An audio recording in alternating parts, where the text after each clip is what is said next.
So, yesterday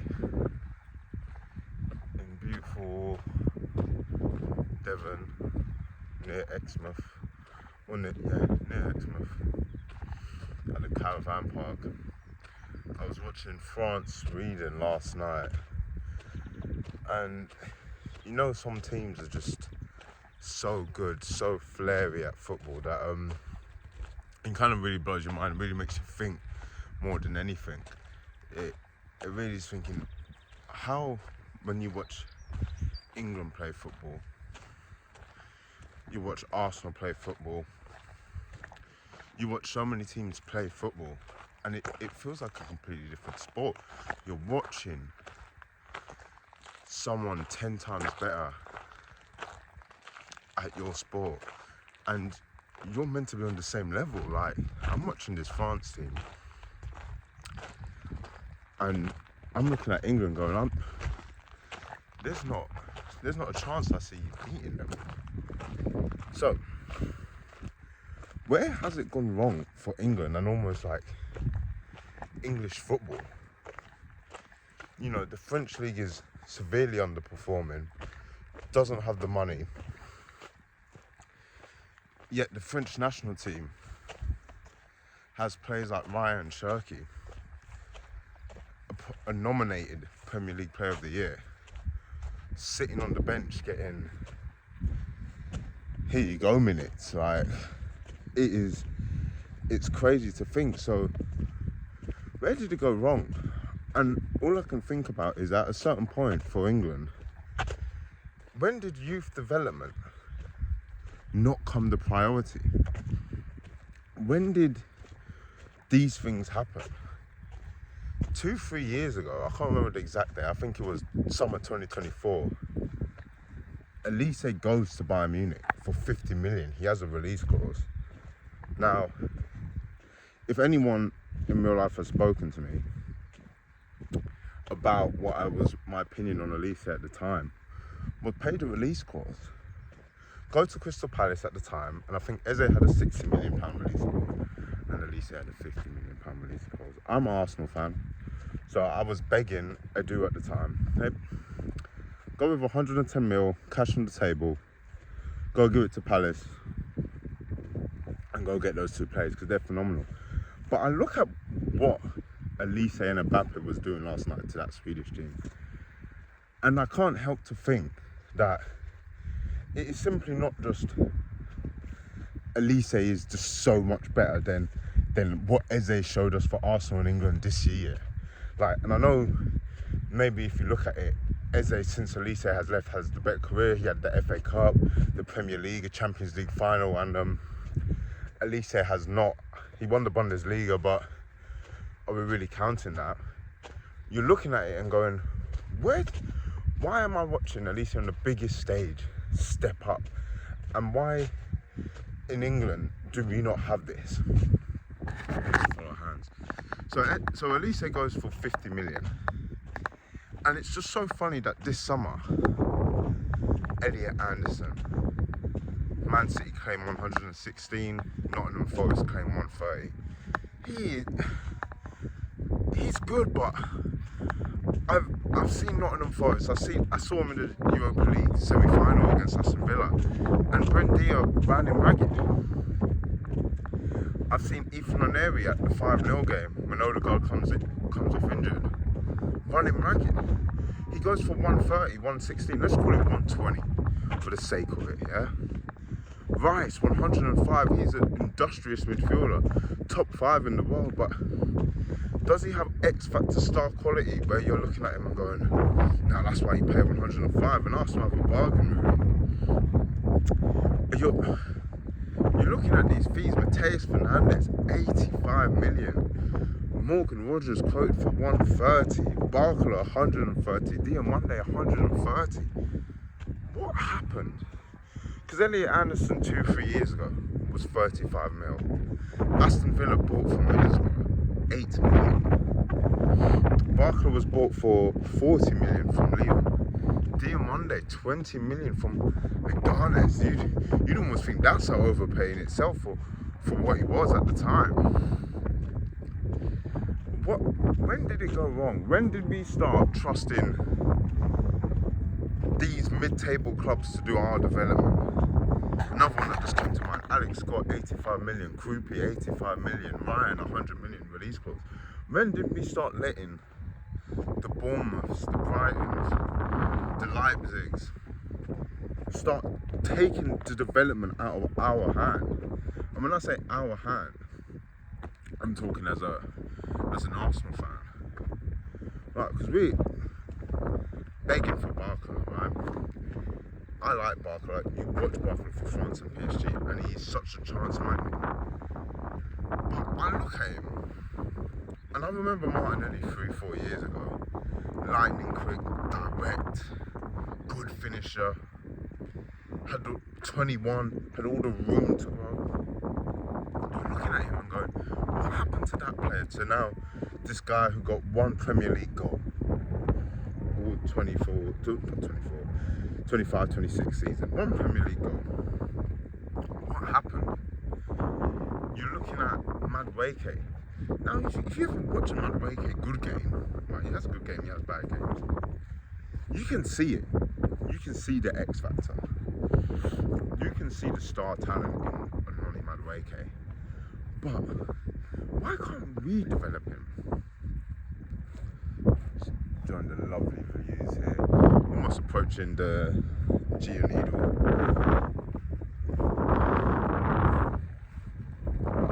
And the farm behind me, got all the cows here. Beautiful, beautiful sight. Really love the British countryside. No, but back to Madueke. You can see the talent, you can see the star, but another what did he get? 3 goals in the Premier League, 2 or 3 assists maybe. What happened to player development? Why is it that you buy these guys and they kind of just never get better?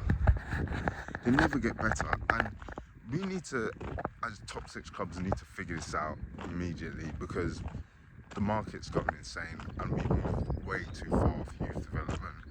So I'm going to give a few more examples of where I believe where it relates back to Arsenal Football Club, right? Because that's who I love the most. That's my football team. So that's who I really only care about when it comes to club football. I'd let Tottenham buy Mateus Fernandes for 85 million. I think they're doing real good business, unfortunately.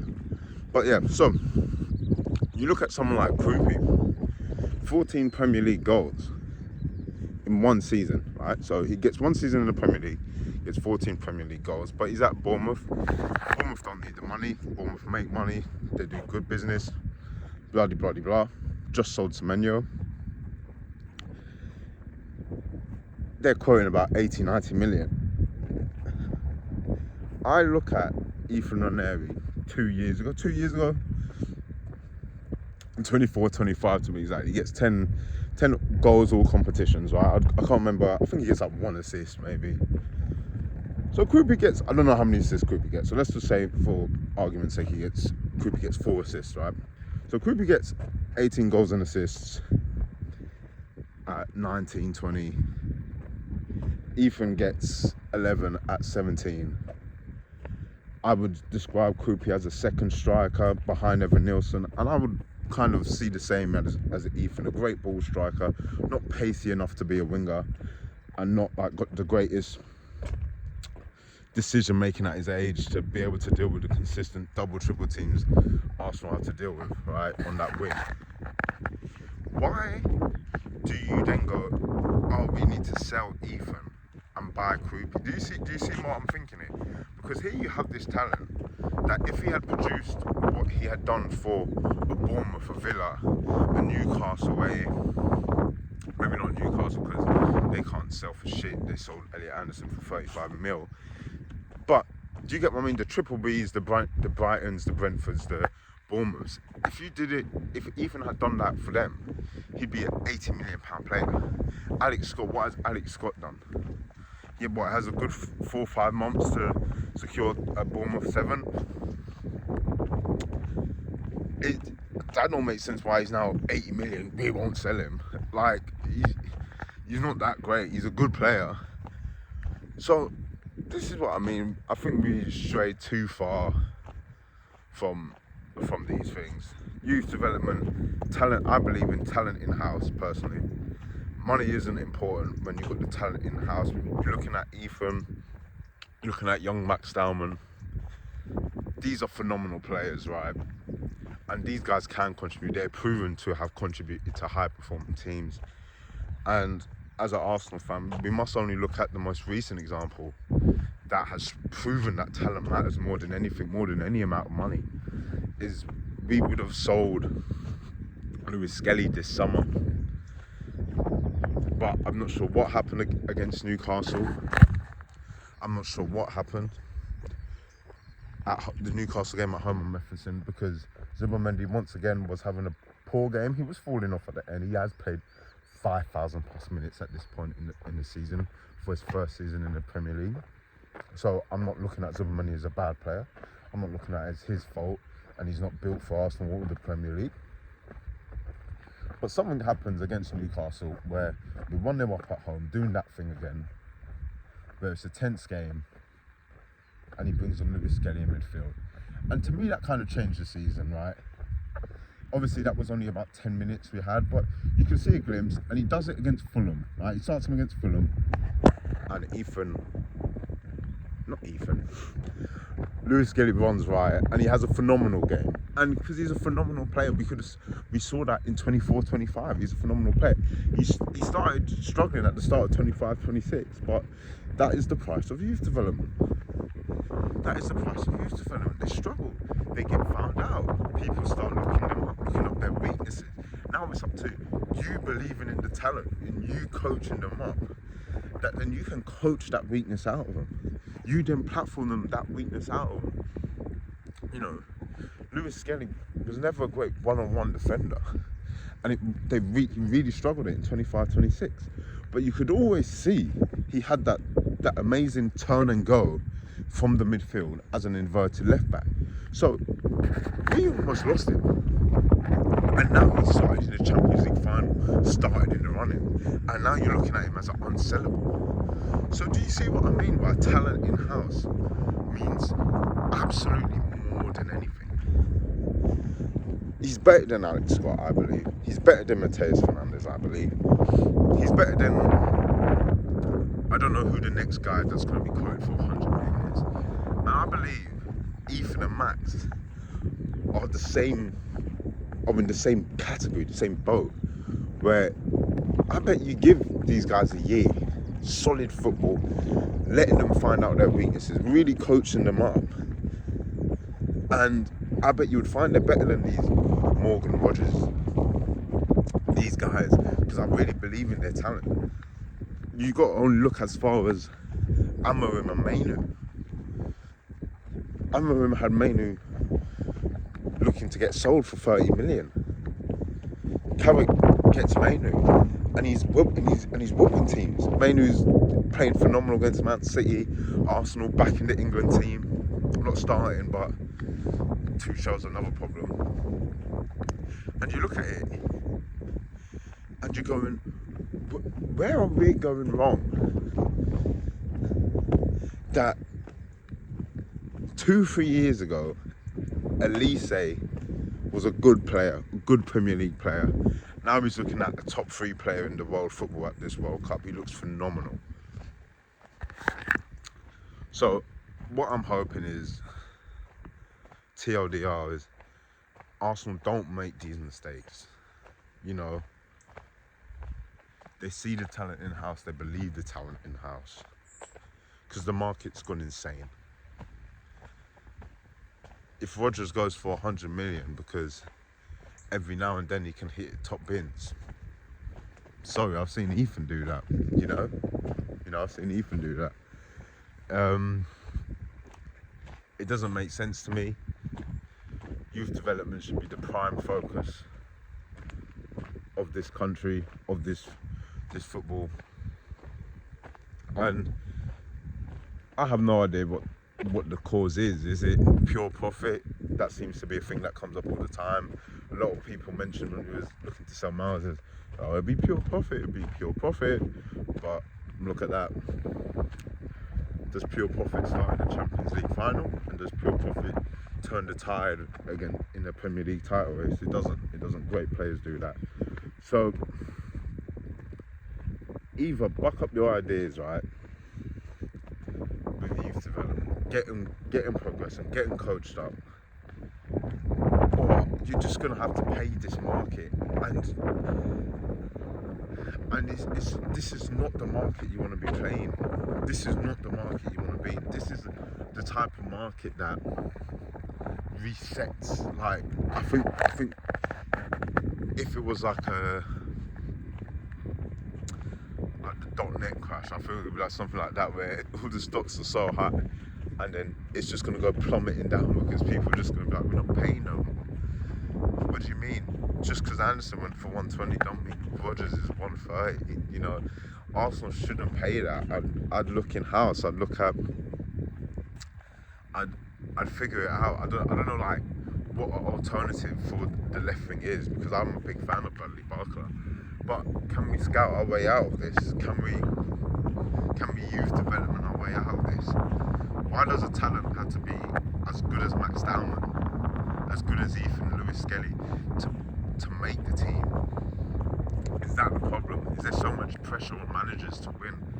Is there so much like money on the line that you can't look at a kid that's been at your academy since 7-8 years old, can contribute meaningful minutes, and you go and you look him dead in the eye and go, no, we need to go spend 100 million on Morgan Rodgers, who 2 years ago was 8 million. No, we need to go get Krupi, who 2 years ago was an academy player himself. You know, when did we become this? When did the tide change? Talking about tides, the lovely Geo Needle, Exmouth is around there. It's a beautiful city,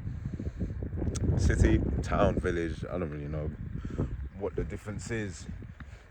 Phenomenal place, it's lovely. Southwest of England is really a beautiful place, and I really recommend it. It almost reminds me a bit of like of the transfer market, isn't it? That England's got such beautiful places in the countryside of the southwest. If you ever should go to a place, the North Yorkshire Moors, I know it's got a bad reputation for what two people did at one point, but it's a real beautiful place, and it's kind of funny because it's a bit more expensive. It's a bit more like B&B-ish, like you would go get a B&B, and you kind of then got to pay for your food and whatever, and then you got to kind of pay to drive down and stuff like that, where you kind of pay a bit extra, like 200, 300 quid extra, and you can just go abroad, all-inclusive holiday, don't have to pay for anything. But, you know, kind of like the transfer market, why do that, you know? You got such beautiful in-house scenery, you should go visit every now and then. Yeah, bit of a ramble that, but whatever. Yeah, so hopefully Arsenal don't make these mistakes. They look at Elise for 50 million and go, what a cheap price he was, and you know, teams are probably biting their backside going, what were we doing? What did we think was the right option? You know, there is value in the market. There always is going to be value in the market. But yeah, talent in the house. I think youth development is more important, and you got to look at players like Elise. You know, you got to look at these guys and go, maybe they weren't ready when Palace bought him from Reading for 8 million. Maybe Eze wasn't ready at these times, and maybe Ethan and Max and Lewis Skelly aren't really ready to contribute to Premier League winning teams consistently. But I look at it and go, that is when you as the coaching staff come in. Why can't you do that? We shouldn't be selling these guys 20, 30, 40 million. The money sounds mad, but in today's market, that's a good that's a good deal. 30 million. Oh, Lewis Skelly, Ethan, go to Brighton. They put one good season under their belt and it's 80, 90, 100 million. It's, you had the talent, you had the ability. Why can't you produce the environment to grow? So, yeah, I hope with this market, Arsenal really look into these things, and yeah, good luck for 26, 27. I think we could do it again, man. I think we could really do it again and I'm ready to see the young lads ball out, man. Last season was tough football to watch, and I'm so glad we won it. I didn't think we ever would, to be fair. After 22 years, you kind of just get that acceptance of it all. But yeah, I'm hoping that we ball out, we let these young lads ball, and I think we can show the world that, do you know what, this is how we do it over here, man. We prioritise the young lads, we let them ball out, and we're going to pivot from this dry, dual, heavy possession, out of possession, dual focus. Strikers, attackers must defend, and defenders must pass out the back. Maybe we can just look at it and just go, now we're focusing on the young boys, letting them land big minimals and win the league again, man. So yeah, have a good one.